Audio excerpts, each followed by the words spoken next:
On this edition of Native Report, we visit Harvard University and learn about the archaeology and history of the Indian College at Colonial Harvard. We meet Robert Anderson, visiting professor at Harvard Law School. And from the Native Report archives, we take a look back at a story about the federal recognition process. We also learn something new about Indian country and hear from our elders on this Native Report. Production of Native Report is made possible by grants from the Shakopee-Mdewakanton Sioux Community and the Blandin Foundation.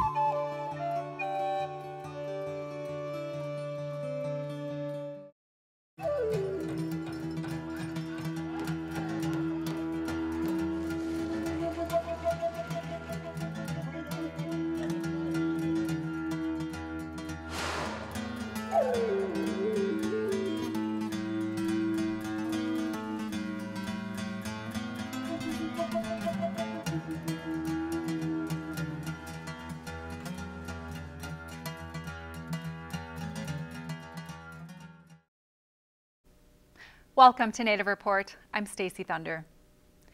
In 2007 and 2009, Harvard students, professors, and staff, and leaders of local Native communities shared the excitement of discovery and interpretation as they excavated Old Harvard Yard, site of the Indian College. The small fragments they found revealed so much from a time long ago.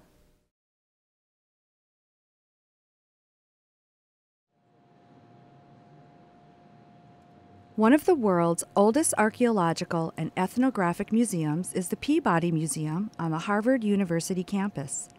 Today, we will learn about the Digging Veritas exhibit that reveals how students lived at Colonial Harvard and the role of the Indian College in the school's early years.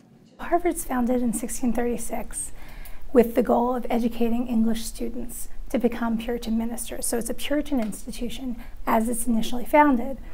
Unlike the Harvard you know today, which is kind of a grander institution, Harvard in the 17th century is a poor, financially struggling institution and actually starts to go bankrupt. So they seek funding from the Society for the Propagation of the Gospel in New England to help them keep the university going. Society for the Propagation of the Gospel in New England is looking, as part of their colonization efforts, to convert Native Americans in southern New England to become Puritans. One way they seek to do that at Harvard is establish the Indian College. So what that means in 1650 is that Harvard reestablishes itself to the education, and I'm quoting directly from the 1650 Harvard Charter, the education of English and Indian youth of this country in knowledge and godliness.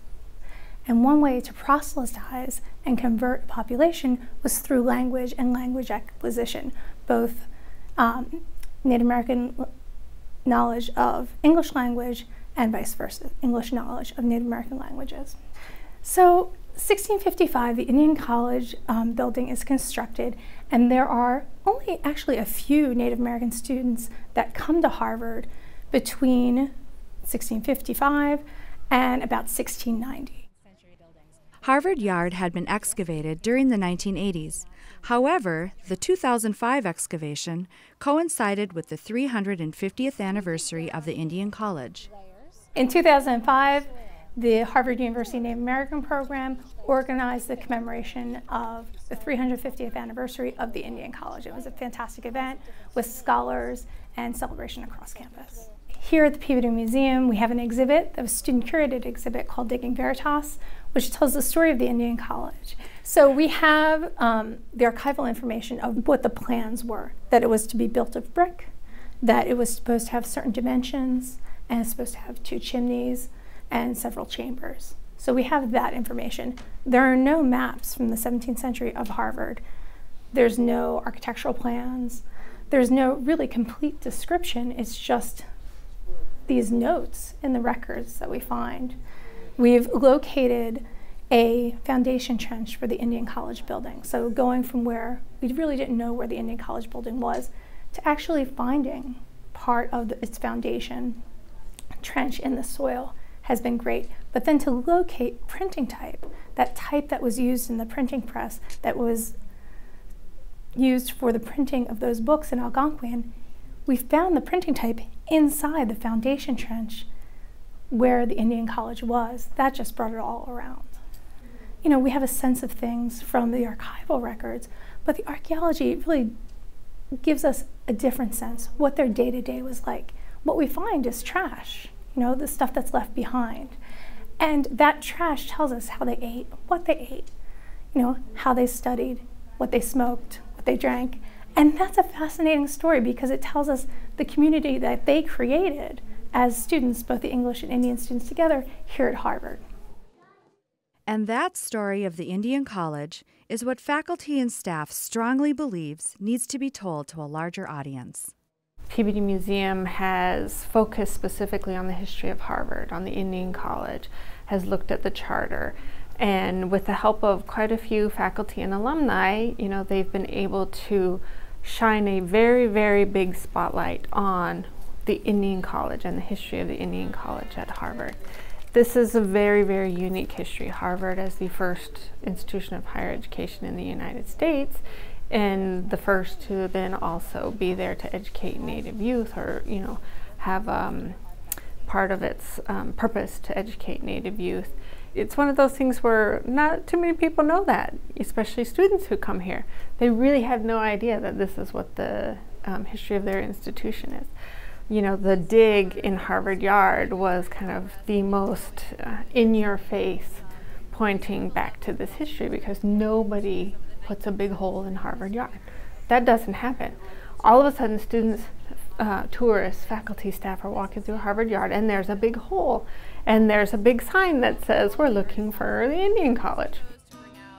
So many people, I had to explain the history to this over and over again, and I think the dig in Harvard Yard did more to create an awareness of the history of Harvard than anything I've seen around here, because we've been saying this for years and years, but the dig really brought it home.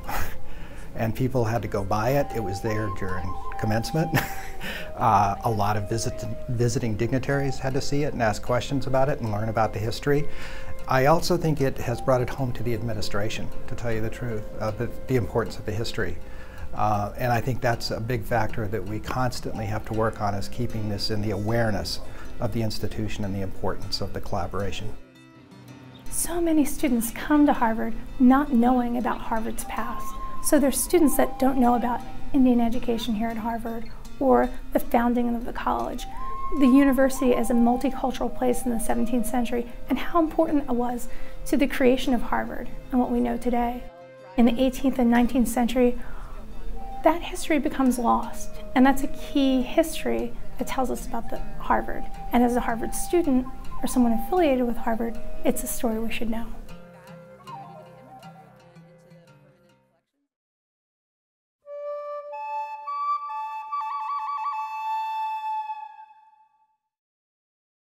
Did you know that just a few years after its founding in 1636, Harvard University established the Indian College in the 1640s to educate Native Americans as well as English colonists? Harvard's charter of 1650 called for the education of the English and Indian youth of the country. The college closed by 1693 and the building was torn down. Its bricks were reused for another building. In 1997, the college installed a historic plaque in Harvard Yard to commemorate the Indian College.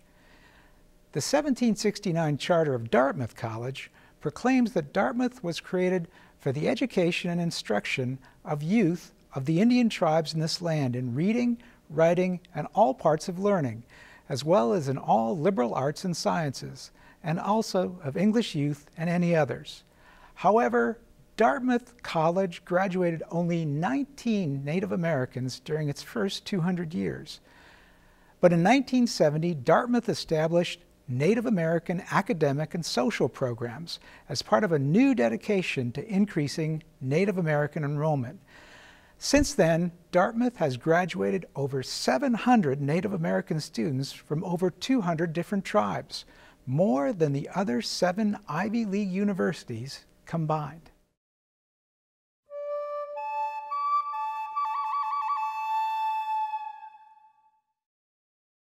Robert Anderson is nationally known for his expertise in Native American legal issues. and he is co-author and a member of the executive editorial board of Cohen's Handbook of Federal Indian Law. Through a generous endowment by the Oneida Nation of New York, Robert is the Oneida Nation Visiting Professor of Law at Harvard Law School.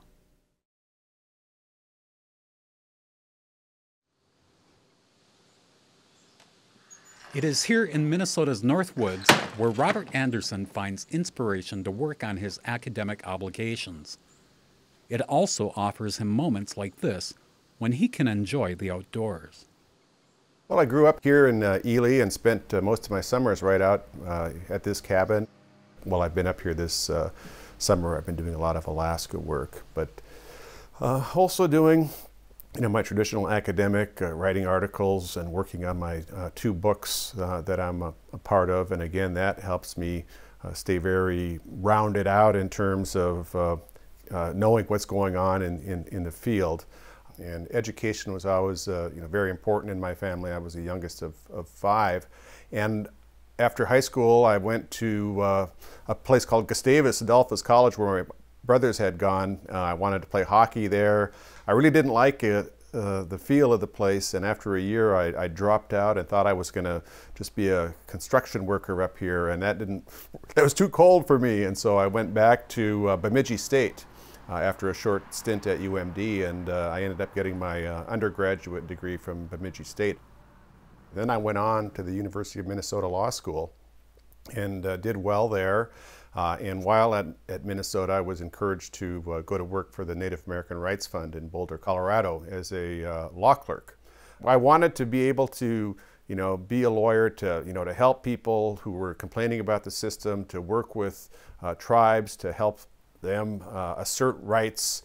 And the more their rights, and the more I learned about, the history of U.S. tribal relations while I was at NARF and while in law school, the more I wanted to be involved in it. He spent 12 years with NARF, and from there he accepted a position with the Department of the Interior, later working directly for Secretary Bruce Babbitt.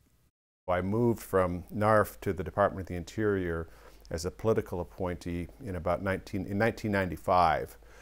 And I spent 2 years running the Indian law part of the solicitor's office, all the lawyers that did Indian law, and then Secretary Babbitt asked me to be a counselor, basically a personal lawyer to him, where I still did a lot of Indian law, a lot of Endangered Species Act issues, a lot of water rights issues, but in addition, national park matters and so on throughout the Pacific Northwest and Alaska primarily.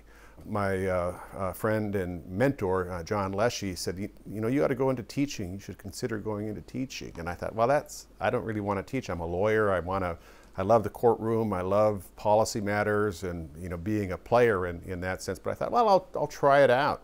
And so I had a lot of contacts at the University of Washington. So I went to that university and they asked me to interview for a teaching position, and they were contemplating starting a Native American Law Center. And so they offered me a job teaching. I thought, well, I'll do this for a couple of years, and this was in 2001, and I really enjoyed it. Essentially, I've been there for, almost 14 years now.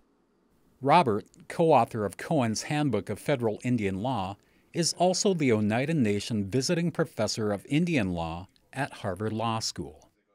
I did do some work with the Oneida land claims when I was at the Department of the Interior in the 90s. And so I had gone up to Oneida. I had met Chairman Ray Halbritter and his legal staff and other policy leaders up there. And it had nothing to do with Harvard as far as I could tell, but I was familiar with their really forward-looking and aggressive stance in terms of asserting sovereignty, asserting land claims, and ensuring that people respected what they wanted to do. And I knew that Ray Halbritter was a Harvard Law School graduate. He's a very smart man. And then I moved on to teaching, and I heard about this Oneida chair, and I think that the Oneidas really just wanted to ensure that Indian law was an important part of legal education. And what better way than to fund a chair to teach Indian law at then at the biggest law school and the top law school in the country, Harvard Law School. Felix Cohen was, a brilliant man who was the head lawyer for the Indian Affairs Department of the Solicitor's Office. He went about collecting all of these sources. It's just after the Indian Reorganization Act and the renaissance of Indian tribes, and was assigned by the Justice Department initially to write this book. They didn't really like the way he was writing it. The Justice Department thought they were going to get a book that would help them defend lawsuits against Indian tribes, and Felix wrote a book that talked about the rights of Indian tribes and how they were historically recognized and still existed, and that they were property rights in terms of treaty rights and so on. And so he took the book with him out of the Justice Department and over to the Interior Department, where Harold Ickes was the Secretary of the Interior, and basically produced this book in 1941. And I got involved finally in 2001 when I went into teaching. Every 2 years we produced a supplement. What happened in the last 2 years, I'm working on that right now while I'm up here at my cabin.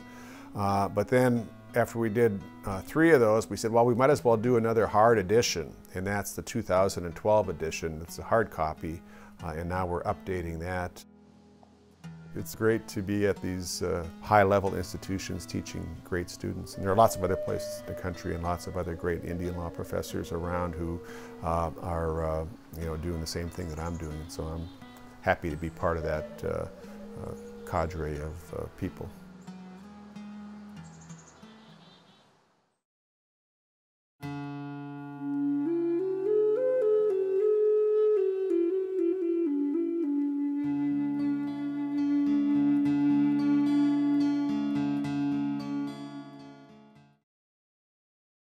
Well, I grew up with, on my reservation, and I grew up with all Native people. All my friends and family and relatives were all Native. So I remember seeing my first non-Native, and it was a very different time. I'm an older person now, and it's different. When I first came to Boston, I walked around Boston and looked for other Natives. I couldn't find a one. And I thought, oh my gosh, am I the only one here? And then one day a face came on TV, a Native face, and they said, if you're a Native American, call this number. And I called right away, and that's how I got connected with the North American Indian Center in Boston. Wonderful. And it's been how I've been able to help raise my children in a somewhat Indian environment. And that's important. We're away from my home reservation and my mother's reservation, so to have a place where Indians can come together and meet other Indians and just feel like you're connected. It's like family.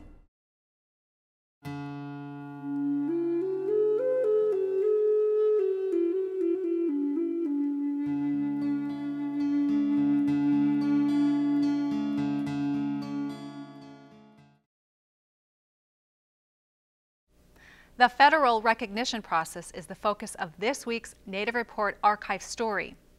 Tad Johnson takes a look at how the process works and in some cases doesn't work for groups seeking federal recognition. What's wrong with the process as it stands today? The criteria that they use, the 7 mandatory criteria, are, at least by the way they're applied at the BIA, are so subjective and so burdensome that even legitimate Indian tribes can't carry their burden of proof. So the result has been that a lot of legitimate Indian tribes have actually been turned down through the process. Can you give an example of how the federal criteria work in real life? The 2 most problematic ones are what the regulations refer to as the B and C criteria. These are community and political authority.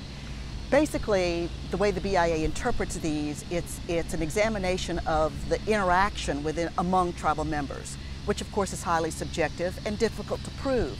Some cases, tribes have actually had to submit telephone bills of individual tribal members to prove that they're actually talking to each other. It gets that ridiculous. There's a bill now designed to fix the process. Can you tell us about that? This is probably, I don't know, the 6th or 8th version of an acknowledgement reform bill. We think the one that's pending now is a very good one, though. It does a couple things. One, it takes it out of the BIA. The Bureau of Indian Affairs, you know, is vested with authority. It's their mission to protect the interest of federally recognized tribes. To make the BIA the gatekeeper for those who become federally recognized, I think is an inherent conflict of interest. And I think practice at the BIA has proven that. So it takes it out of the BIA and establishes an independent commission. Secondly, it introduces some more objective benchmarks for determining the key criteria for proof of tribal existence. The basic definition of a tribe itself doesn't change, but there is some effort to make the proof more quantifiable, less subjective, so that it's more fair in its application. A lot of tribes that are not acknowledged are from the East Coast. Why is that?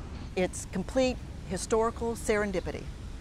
It's an accident of history, because what happened was when the Constitution was adopted in 1789, you know, there were certain, and the Eastern colonies had been dealing with tribes for some of them 100 years before that. Most of the tribes in those colonies, by the time of the Constitution, had already lost most of their tribal land and had already been pacified. From 1789 forward, those were the two main reasons that the United States actually dealt with tribes: to acquire their land through treaty, usually, or to establish peace with those tribes. So if the United States had no reason to do that with a particular tribe, that tribe just did not become recognized. The United States overlooked them, there was no need to deal with them, so they didn't. And it just so happened that because the original 13 colonies had already dealt with both of those issues for most of the tribes in their borders, the United States didn't have to deal with them. Why do tribes seek to be federally recognized? Well, I'm so glad you asked me that question. Let me say up front, it has nothing to do with Indian gaming. I think that's a misperception that a lot of folks have. My own tribe is an example. The Indian Gaming Regulatory Act was passed in 1988, and my tribe first sought federal recognition a full 100 years before that, in 1888. And the reason they did was because they needed additional federal assistance for the separate Indian school system that the tribe ran. Under state law, the Lumbees were allowed to basically own and operate its own school system. But the state funding was inadequate, and so the tribal leaders petitioned the United States for assistance for the state school. It was denied by the BIA, but that's the typical reason that tribes would request it. It usually goes back to the question of governmental status. These tribes have maintained their independence because they've continued to exercise it, but nobody recognizes their independence, which makes it very difficult for them. And it's that governmental status that's most important. It's not gaming, it's not even individual services, although that's important. It's the status as a government that's the single most important factor. What exactly is holding up this bill that would fix this process? The Recognition Reform Bill. Well, first of all, the administration always opposes it. They like their process and they don't like Congress interfering, although historically most tribes that have been recognized have been recognized by Congress. So that creates resistance when you face administration opposition. Second of all, there is, to be honest, a split within Indian country over it. A lot of the presently recognized tribes who want to protect gaming interest or their own fishing, their own allocation of a fishing resource or other things like that will come in and oppose the recognition legislation because they say there's nothing wrong with the present process, or if there is, it only requires tinkering, it doesn't require major overhaul, so leave it alone, Congress stay out of it. So when you have a combination of some powerful tribes who oppose it, along with the administration who's always opposed it, it makes it very difficult to get the bill done. Congressman Mike McIntyre is the sponsor of a bill in the House to recognize the Lumbee Indians. When I go home every weekend, I realize that many of our top elected officials on the county level and above are Lumbee Indian, yet they do not have the dignity of being recognized by our United States government as being a legitimate American Indian tribe. And to me, that's a slap in the face. And they've gone through all the necessary steps that they legally could through the BIA, which again is why we are now in a situation that Congress caused this problem in 1956. Congress needs to come back and resolve it. Given the fact that they have been through this process over and over and over again, and that now we're at the point to rectify a wrong, that Congress did, and the Lumbees are the only tribe that are now left in this legal limbo, no one should fear doing what's right. I think there's a lot of general ignorance in Indian country about what non-federally recognized people are like. And it's been our experience at Lumbee that the more people see those communities and experience them, the more their eyes are open to understand that these are genuine Indian communities who have suffered a real wrong and should get justice. So I would encourage Indian country to keep an open mind, to visit those communities, and see if in their hearts they don't come to understand that those are brothers who have suffered an injustice just like the rest of Indian country has. For more information about Native Report or the stories we've covered, look for us at nativereport.org and Facebook. Thank you for spending time with us here on Native Report. I'm Stacy Thunder.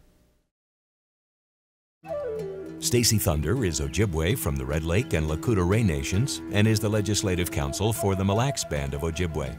Professor Tad Johnson is the Director of the Master of Tribal Administration and Governance program at the University of Minnesota Duluth and is an enrolled member of the Bois Forte Band of Chippewa.